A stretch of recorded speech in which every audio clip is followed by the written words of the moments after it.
हरिओम श्रीराम अंबज्ञ। मी वंदना वीरा दसनूरकर, जळगाव शहर उपासना केंद्र।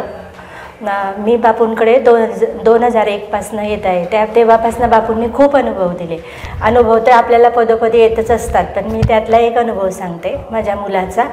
माझा मुलगा 10वीला होता। आपल्याला सहज वाटते की बुवा मुलाने छान मार्क पडायला पाहिजे, बुवा गव्हर्नमेंटला त्याचा नंबर लागायला पाहिजे, असं सहज मी बापूंजवळ सारखी म्हणायची, बापू माझ्या मुलाला छान अभ्यासाची बुद्धी दे आणि छान अभ्यास करून घे त्याच्याकडनं आणि छान मार्क मिळव की त्याचं गव्हर्नमेंटला नंबर लागायला पाहिजे। सारखं मी बापूंना म्हणत राहायची।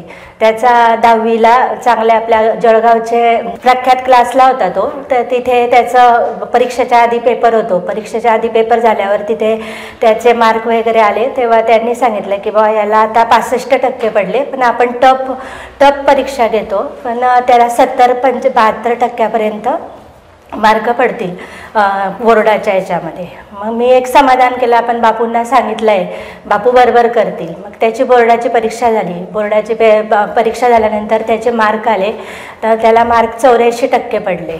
म्हणजे ज्या क्लासेसमध्ये त्यांनी सांगितलेलं होतं की आपली टॉपमध्ये त्याला 65 पडले, त्याचे 70-75% पडतील व त्याच्याऐवजी बापूंनी 84% मार्क मिळवून दिले।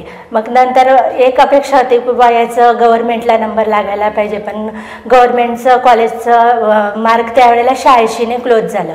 त्यातनं पण हे झालं, पण मग जाऊ द्या बा, मग त्याचं एक चांगल्या जळगावच्या प्रख्यात कॉलेजमध्ये त्याची निवड झाली। मग तिथे त्याची प्रायव्हेट कोट्यातनं अशी निवड झाली की बा त्याला गव्हर्नमेंटसारखं शिक्षण मिळालं। त्याचं गव्हर्नमेंट कॉलेजला जेवढा खर्च लागतो तेवढाच त्या प्रायव्हेट कॉलेजमधनं लागला। अजून काय पाहिजे, बापू असं आपल्याला भरभरून देत राहतो आणि जे मी मागितलं ते बापूंनी बरोबर दिलं। आणि बापू आपल्या जीवनात आल्यापासून माझ्या जीवनाचं म्हणजे हे समाधान खूप झालं। मला आल्यापासून खूप माझ्यामध्ये बदलही झाला, खूप हे झालं।